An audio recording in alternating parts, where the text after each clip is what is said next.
It is 5:15. I'd like to call the November Park and Rec meeting to order. Stand for the pledge of allegiance. The flag of the United States of America and to the republic for which it stands, one nation, indivisible, with liberty and justice for all. For motion to approve the agenda.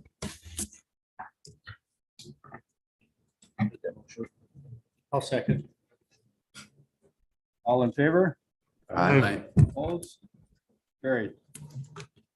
Public input. Here. Okay, then I guess it'll be up to you then, Ginger. All right.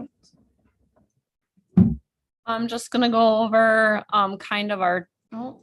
Okay, good. Just our thoughts on the capital projects, budgets and equipment that we have slated for 2023.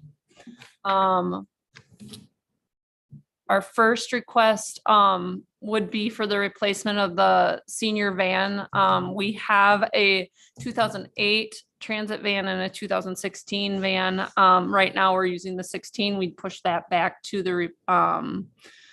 the backup van and then sell the 2008 on surplus.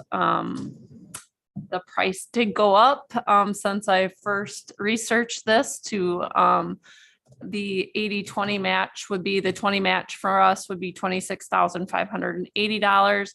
A total quote right now, and this is through a procurement process with the DOT, would be $132,900. So that's a grant that I would apply for. I actually went through the process of it, hoping that the Making the Ride Happen program would be able to provide our match, and they were not able to this year. So I've technically went through the process of the grant, I guess, as a little dry run. And so hopefully doing that with this secured as our matching fund for 2023. Any questions on that? So the sale of the 2008 van could maybe also take off that 132. I don't know how that would work. It would just go back into the general fund. And That and there's something because it's the grant, it's Yeah. partially owned by the state, so I can't remember if they get the money back or we get the money back on the sale. Could that be? There's something with that. For that Make the Ride Happen program? possibly they could. I know that that's a possibility that they could buy that from us because it's part of the same program. Then Because they do also apply for the same grant. then that would, their portion of the grant, Mhm. they're also partnering on the Safe to Ride, Make the Yeah. Ride Happen. There's something because the state's the state is 80% ownership Mhm. of that 2008 van, so we gotta look into see. There was something with that, I can't remember what it is, but I don't, Yeah, I know the ownership between the 2008 and the 2016 are different. One was secured differently than the other one. So. Yeah. Questions though, and I'll mention that with them. I'm actually meeting with them this week, so it's a good conversation to have. The second one, Luke is looking to replace the Toro 360s. They've just finding equipment parts, things like that. We had some issues that last winter that kept us off with the broom. We were unable to replace the broom without a lot of work and a lot of waiting around for Toro to get us the equipment. He was pretty confident that this was the style that he wanted. Just what it states there, 60-inch heavy duty broom, which we need to do the streets with, or I mean the sidewalks with, the snow blower, and the rear discharge is nice for the parks areas. He's looking to phase those out. I believe we have two of the 360s, so this would be the first and the one that is in the worst shape right now. Any questions on that? So it's 65,000 for just one of them? Yes, sir. Wow. Yeah. Did we get any other That's all bids? the Attachments. He did get a bid for the Toro, but they weren't able to offer, the things that we needed for that, for all of the different. And this is just a quote. This is just, to get it through the process. We would, get other different, equipment, things like that, Yep, thanks. or brand names, not equipment, but. And obviously for Tim's, I mean, this is commercial equipment. It's running Right. 30, 40 hours a week compared to your homeowner one running 1 hour a week Right. for a year. So Well, and that price has went up in the last months too. So like I said, with all of these, you're gonna see that the numbers are just fluctuating so much. That is it for equipment right now. I go on to next, the project requests. So the first being that 125,000 that we spoke about back in August to co-fund the Hatton Stadium Foundation's progress with the stadium itself. Repairing that seating and the mason work that's holding together the seating area that is leaking under the stadium. We talked about that quite a bit in August. I don't know if there's any further questions on that. Just before you close up on that, Mhm. you're looking at right behind home plate there with that picture. And the Hatton Stadium Foundation is considering putting a cement pad across the whole front and then moving the safety fence out farther. And that area would be reserved for the handicap. Okay. There really isn't And, handicap seating right now, and there's a We're lot of we're still gentlemen. under discussion with it, Right, but the Hatton Stadium Foundation is willing to put in half of that share. Yep. any questions on that project?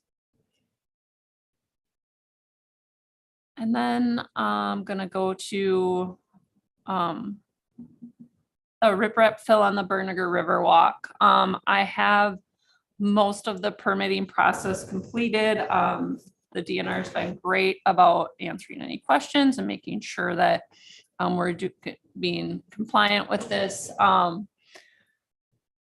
It is 260 feet. I don't have on there, but it's 260 feet of shoreline that would be replaced or fixed. As you can see here, it's really low right now, obviously, but in the past, the flooding has washed the plants out that we had planted to kind of, in their request, do a shoreline restoration when they first put the trail in. They haven't balked at that or said, hey, we need to try plantings again. It's pretty obvious that that's not the location to be doing that kind of work in. Do they kick in anything in if you stay within their guidelines? No. huh? No. No. Mm-mm. No, So you'd be filling it in with stone? yeah, the exact same stone that's right below there, yeah. And they're clear about, spawning time, when the river's in, frozen, things like that. Obviously, it'd be cool to get this done before that property starts to get worked on. Just because of the equipment that's gonna have to come into there, so. This is one of 2 different quotes that I got from 2 different companies, so.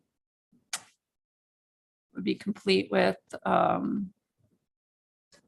layer of, it's coconut fiber that they put down now to sustain the rock, so.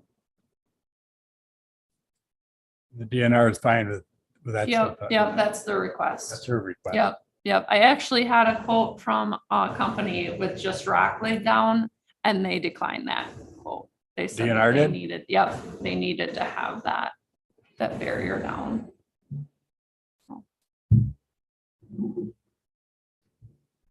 These are just 2 small ones to keep up at the Aquatic and Fitness Center. The upright bike is actually out of service right now. Jim did get quotes to have that fixed and it was over $1,400. So I said, let's hold off on that and hope for a new one. And then the rower has been there since before I started at the Aquatic and Fitness Center. It's a pretty low cost piece of equipment that people actually use more than you think. So 2 small projects. And then I believe one more, and that's a controller sensor for the hot tub. We currently have a Bex 3 that Jim wrote up a fantastic reasoning of why we need it, 2 pages long, going through how we're not able to keep proper levels of chlorine in the tub. The goes into ORPs and things that I'm not fresh in my mind of. I did take those courses, but it's been a long time. Right now, it's feeding acid to lower the pH and ORP, and that's not, the hot tub is a very volatile little pool of water that can be screwed up pretty bad pretty quickly.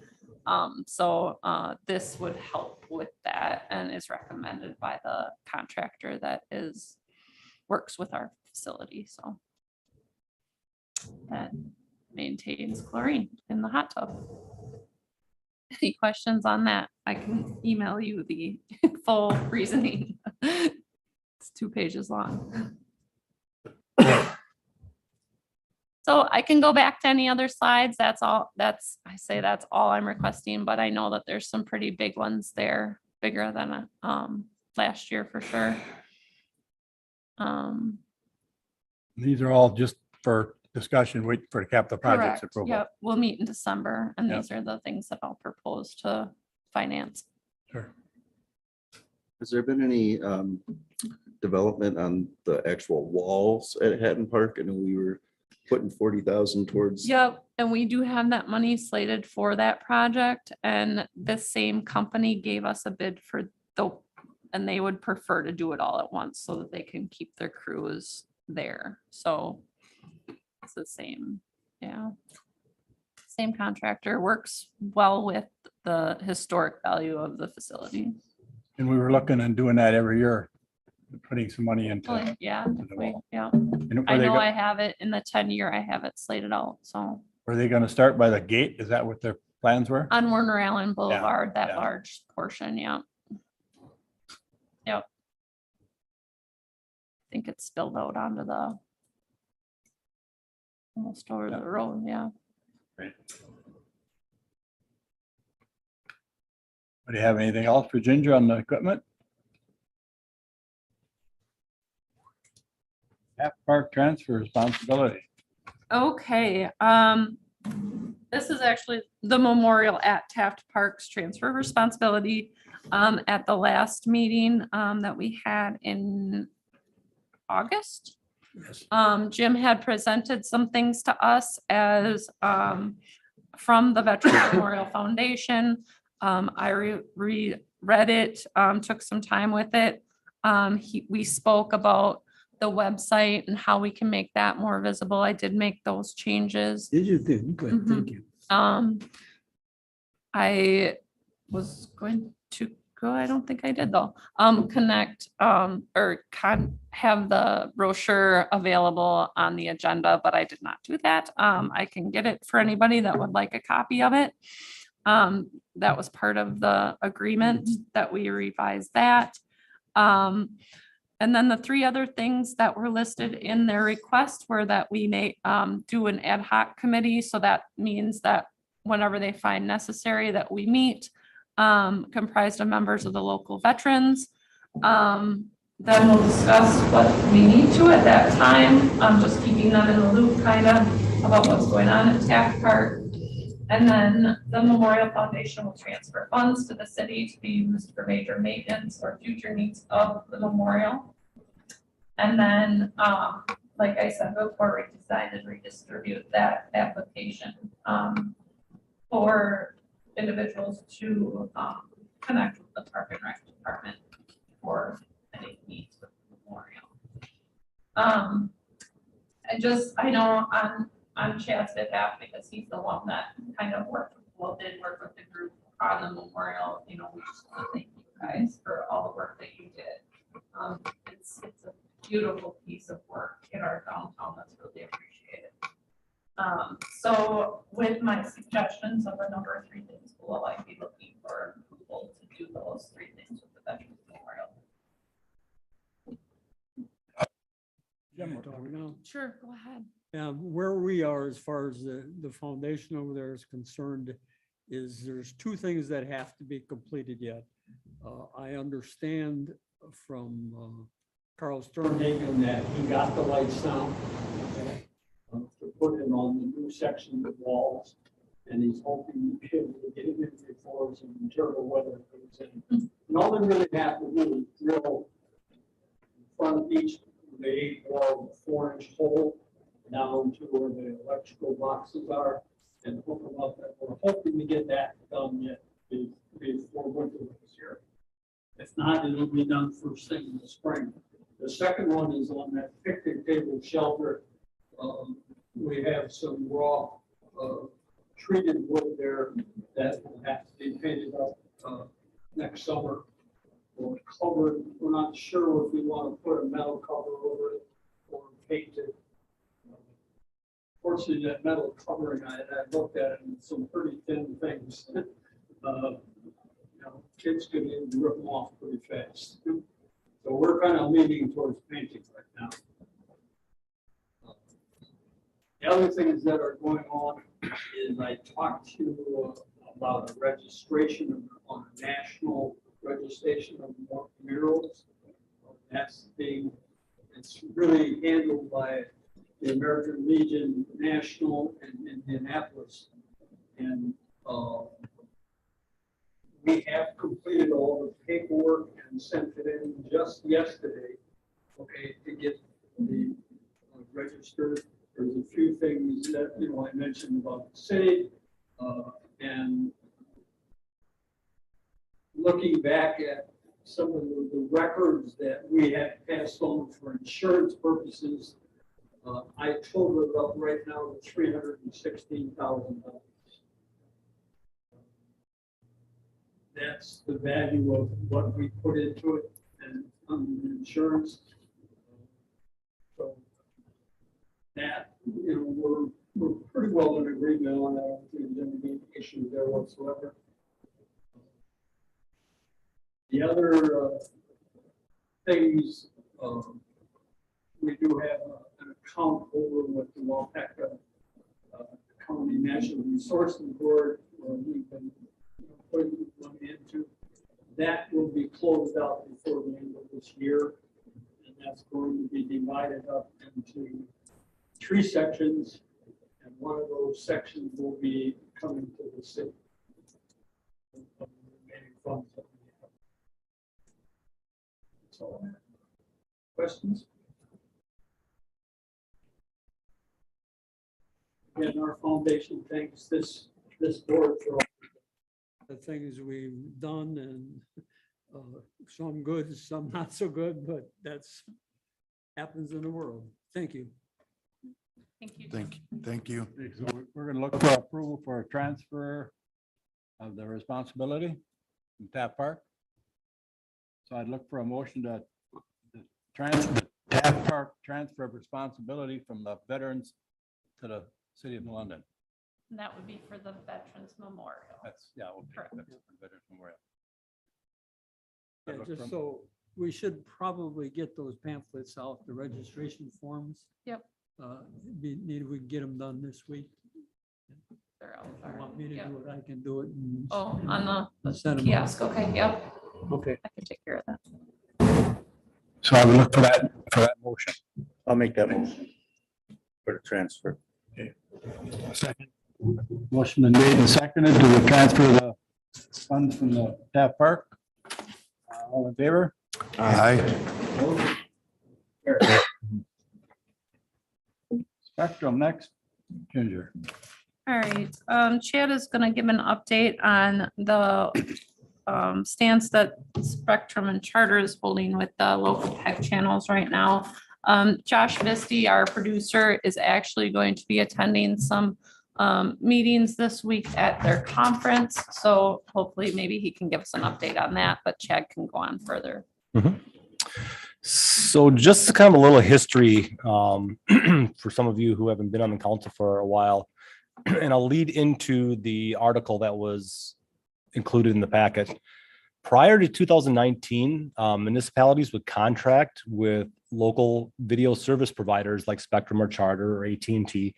And those contracts were kind of developed to be able to use the city's right of way for their communication. Most communities had contracts and with the service providers, and they would charge a franchise fee.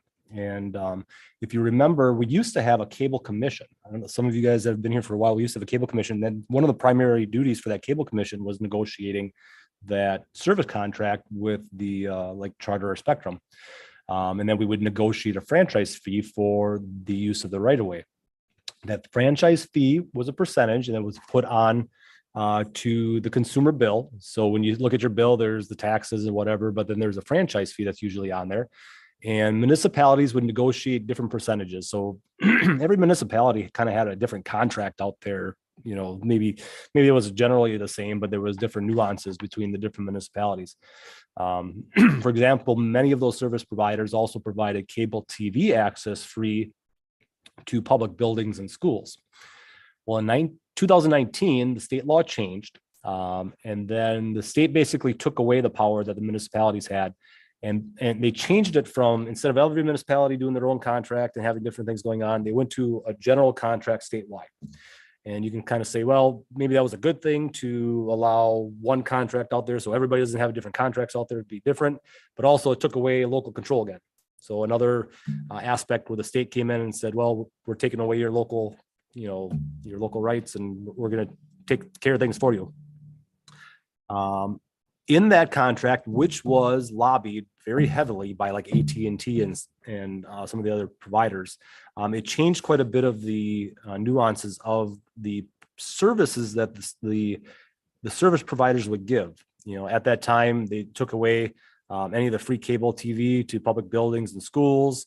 And they really limited the languages that protected the municipalities from providing PEG channel coverage to its residents. Obviously, in today's day and age, internet is huge, social media is huge. That's a different venue of municipalities for communicating with residents. But back in the day, 20 plus years ago, municipalities didn't depend on social media and the internet. Didn't even have the internet. So at that time, PEG channels was one of the main communication devices for getting information out to the public instantly, because it was most people had the people access channels. So that's how information was given back then. Things about the changing technology.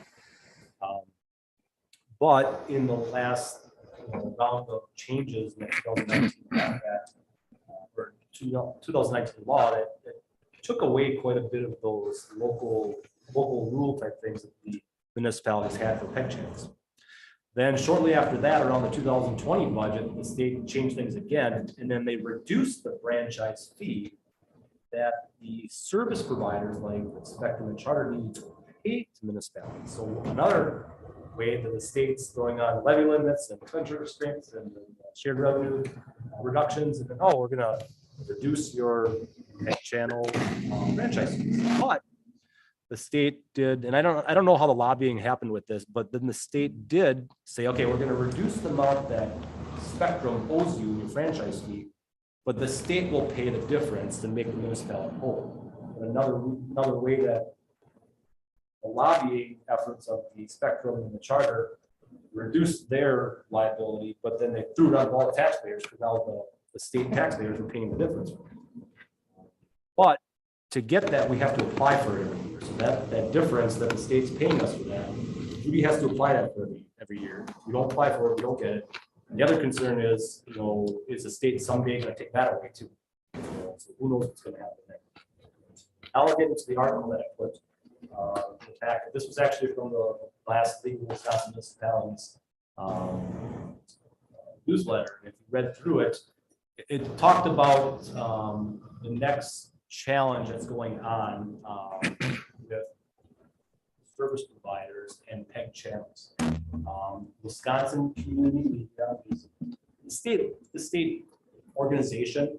We are a member of Wisconsin Community Media, and that's kind of where all the PEG channels for all the municipal governments kind of go to. And that's the lobbying arm for municipalities and PEG channels to the state. So if you read through the article, one of the big takeaways right now is when they changed the laws in 2019, they really limited what the service providers needed to provide for PEG channels. And it basically put things at a very basic level and didn't require the service providers to worry about upgrades at all. So for example, right now, we are still streaming on analog or standard definition. We can't stream to Charter high definition. We have the ability with our new equipment that we're getting to do that, but we don't have the ability with the modulator or the transformer that we send to Charter for the signal.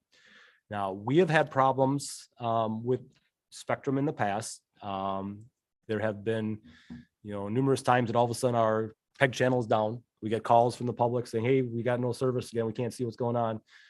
Then we start looking into it. Charter blames us. They think our modulator's down. And then finally they figured out, so far, every time it's been on their end, that they've had to reset some equipment, old equipment on their end. But the point of this whole discussion is that, and if you read in the article, you kind of picked it up here, and there's going to be a little bit of a, lobbying, maybe a legal battle with all this. There's some, the Wisconsin Community Media says that Charter does have some responsibility to maybe upgrade some of this equipment, but Charter right now is saying that the modulator or the transformer that we have, transponder that we have that sends the signal, once that dies, that originally came from them because it communicates with their equipment. When that dies, they're saying that that's on our dime to fix and replace. The problem is you can't find that old equipment anymore. You maybe find one on eBay here and there, but probably in the next 5 years, that stuff is so obsolete, it's not even funny. To upgrade to the more modern modulator to send out the signal, in this article, they talked about the city of Oshkosh got a quote from Charter to get that piece of equipment is $9,300. In addition, Charter is saying that, even and we don't pay anything to Charter right now for them to accept our signal and to broadcast it. They're saying that, to do all that, they're going to have to start charging us.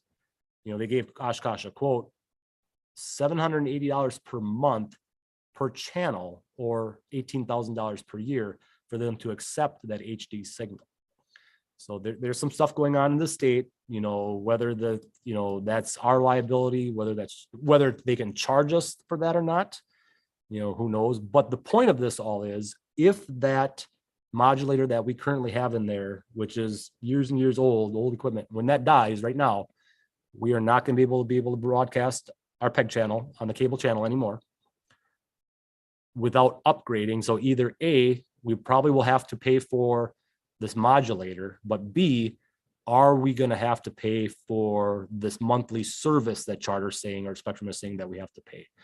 I think there's obviously the Wisconsin Community Media group. They're going to be lobbying, and I don't know if this is going to go to a courtroom and be determined in a courtroom at all. But the point is right now that, if that modulator dies, we will not be able to stream on cable channel access anymore. We're going to get phone calls, but there's going to be nothing we can do unless the state figures out who is responsible for these fees, and then if we want to pay for it. So the whole point of this was just to say, What history have we had on those modulators out there with going to hell? the one that we've had in there right now, I believe, has been in there since I've been employed here since 2007. I don't recall that modulator has been upgraded or changed since I've been here. No, it's the same as it was when we hired Richard as a part-time. So it's a very old piece of equipment. From what I gather, they have the capability to accept that and everything, but they're purposely holding it down as kind of kind of crappy. Mhm. I guess I'll just say this every time they come in here asking us to join some kind of marketing campaign. I'm bringing my earmuffs that I wear when I sight in my gun, because that's extortion. It's wrong. It's politics. It's lobbying that hurts all people. It's bull. No, I don't disagree that obviously technology has changed. Internet is way different than it was when this stuff was prevalent 25 years ago. Are over time, is there going to be more and more people looking at our content and looking at our notices and stuff online? Yep. But right now there is a clientele, there's a population we have right now that doesn't go online, And that was. and they my still do depend sense on. That was gonna be in it, from the time when we were in between Josh and Casey and even Casey and Richard, I was managing things back there. And if I screwed up, I would get phone calls. There would be voicemails the next morning saying, where is this? Why isn't this done? I tried to watch the council meeting last night and there was no volume. So it's a value right now, for sure. And with that said too, we have the same thing for our YouTube channel too. If we don't have stuff straightened up, I mean, the community's involved. Now with the YouTube, my intent, and hopefully this is going to work out the way I plan on, when we finally get those, that updated equipment, we should be able to live stream on Charter and on YouTube Live. Hopefully everything works out. That we're kind of, we'll have a second channel streaming online per se, you know, so we'll have that. But like I said, there's a population out there that doesn't have the internet or go to the internet, that they Mhm. depend on Right. the cable access channel yet. So We want to be proactive and maybe search out another transmitter now before you can't find them? Josh actually did look into it and it was eBay. So, and it I mean, was if the one we have ridiculous. now has lasted for 20 years, if we get another one on backup, we can limp along until that generation is no longer needed for, and I doubt you're gonna find a new one. It's gonna be all used equipment on eBay. You know, they don't make this stuff anymore. It's You so bring up a obsolete. good point though. I mean, at least look at what's out there. We can at least talk to Josh and have him do some research to see if there's something for $400 or something, a used one that we can, you know, limp ourselves along in the meantime, as this stuff gets, you know, hopefully figured out. Second question, just a wild card question. Are those easements that they use, that they've been using since probably the 80s, 70s, 80s? Are they for perpetuity or? I mean, I realize that the state took over control of the amount. They removed some local control and whatnot, but Mhm. at the end of the day, those are still our easements. They run along our power systems, Mhm. our phone systems. Well, how long are those for and when are they up for renewal and how are we obligated to bow down to these privately public Mhm. funded or Yep. businesses? I don't have that answer right now. I would have to dig in to see what state law is for that service provider contract, what state law is for utilities in the right of way. I mean, the right of way is designed for utilities. I mean, We Energies and all that other stuff, that's for public, you know, so there is some regulations or laws out there that do give them some ability to do that. I know there's new laws out there that, you know, that for 5G transmission that Jay's dealing with the new utilities and having them attach their poles, that the state says, you know, that gives the providers the right just to attach the poles. But, you know, there's some things that Jay has to work out with that to kind of regulate it. So the state leans on giving those utilities some teeth to provide those services to the community, which that's what those right of ways are for. But what the exact language is, I don't have that off the top of my head. I'd have to really dig into it and see what that is. But we may want to just look into it because we may want to pull out that red tape that we stashed away because we're gentle people. Mhm. But, you know, Jay from utilities might know some of the answers to some of that too. When they hook onto the poles. I guess I just want to say locally too can play the game that these big businesses are playing with us. That's all I have to say. There was no action needed on this, was there? No, sir. Just Nope. a discussion. This was just long story short. I want to let you know that there's some history going on here. If our equipment dies back there, we might be difficult in broadcasting on our cable channel anymore. We would still have the ability to broadcast online, pretty easy, but the cable channel itself, with everything going on, that may become difficult. With a seasonal wage schedule, Ginger? All right, I would like to first of all scratch what was said in the memo. After speaking with Judy and Chad about the part-time seasonal staff wages. I think we all know that right now we're really focusing on our full-time staff, and next year I'm gonna promise you that I'm coming back here to fight for my seasonals, because I have did a lot of work and research on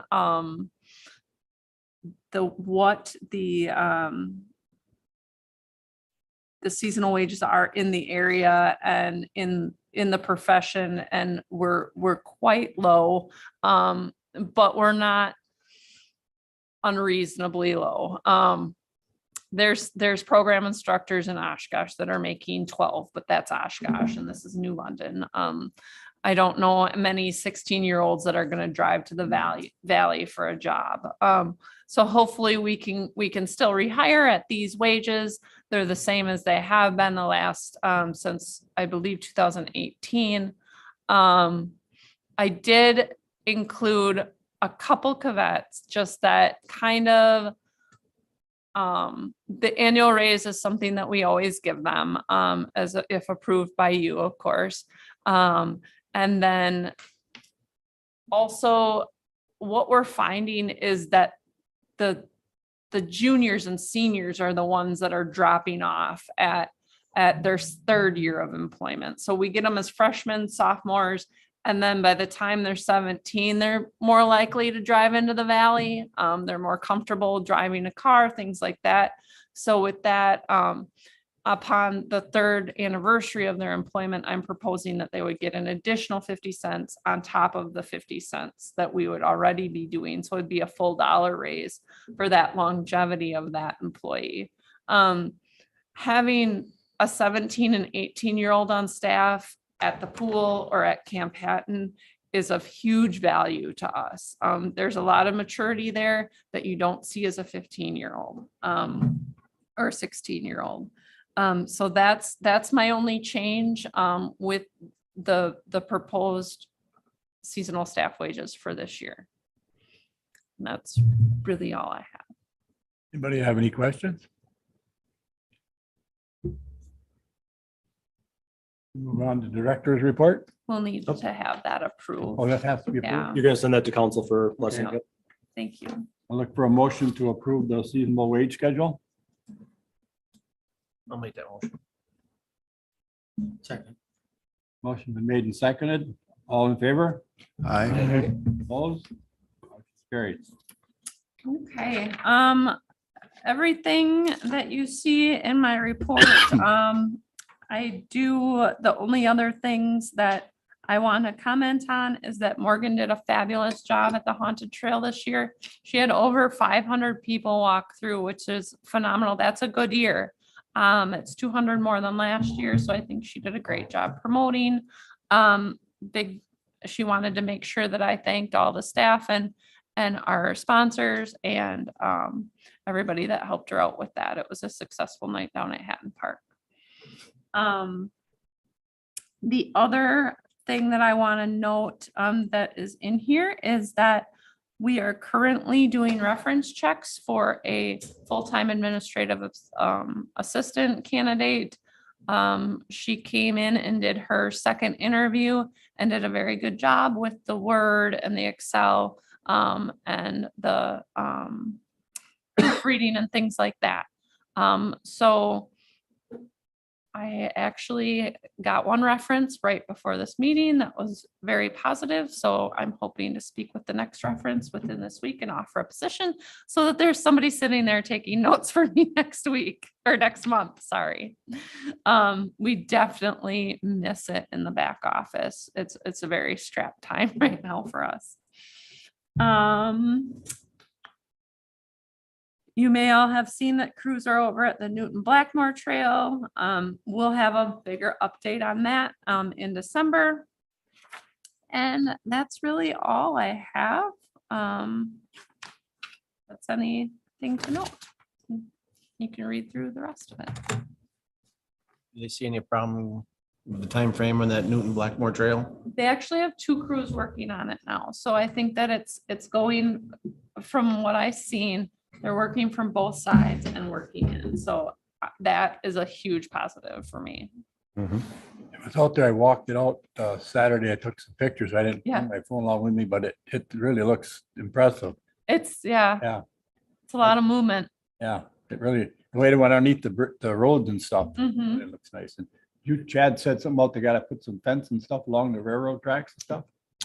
We are working with the property owner on the most eastern side of the project. There was some disputes of property lines and some challenges. So we have a meeting set up with them tomorrow in person. We've been trying to have a meeting with them and we just haven't had an opportunity to do that yet. So we're finally got a time to sit down with them and talk to them about it. And his property is pretty tight. His house is really close to the property line. So, but we're staying on the right of way, the railroad right away with the project. So Really looks nice. You get a chance to take a walk out there. It's really nice. We made some big progress today too, from this morning when I went by to when I just came back Sure. to town from work. This weather is what we needed. Yeah. So did we get the grant still covered, all the Newton Blackmore Trail, all that's still gonna be covered by the grant? 'Cause as I know long there as was they're some done by issues. the December 31st, Okay, yep.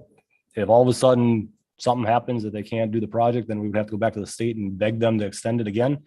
But they did extend it to the December 31st and good. should be good. Promising Yep. Weather's been. Can't complain with the weather. Kudos to them for mobilizing and making the most of the weather. you. Mhm. Anybody else got any committee members report? Bob, I got something. Ginger, I don't know if you have any other anniversaries, but correct me if I'm wrong, that you had an anniversary on the 28th, It did. 20 years. Yeah. Am I right? Yep. So congratulations on your anniversary. Congratulations for 20 years. Congratulations. Yeah. Putting up with some of us that long. What's that? Putting up with some of us that long.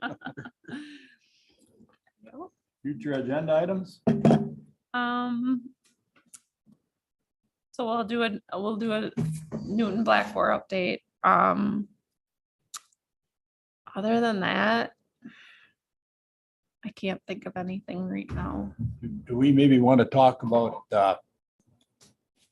something down there where the old city shed used to be, We can Maybe. talk about it. digging up the blacktop or something, getting it out of there, maybe some gravel in there for some parking or something? 'Cause that's some pretty big holes in there. Mhm. That's something we might, I mean, I know we don't have the money in the fund Right. right now to Yeah. do it all. So, the Lions Club actually approached me, a couple of members this last weekend, and they're looking for a project. And they had mentioned pickleball because that's the hot topic around the Lions group, I guess. I threw out that location as a major capital project that we would be looking at soon. However, that's covered by the boat launch fees. But still, there's things that we could definitely use donations for. I threw out a handful of things, but that was one of the things that I mentioned was that location. Oh, the waters is blacktopped his I parking know, lot. it It makes looks us so look a little nice. bit Yeah. bad down there in that end.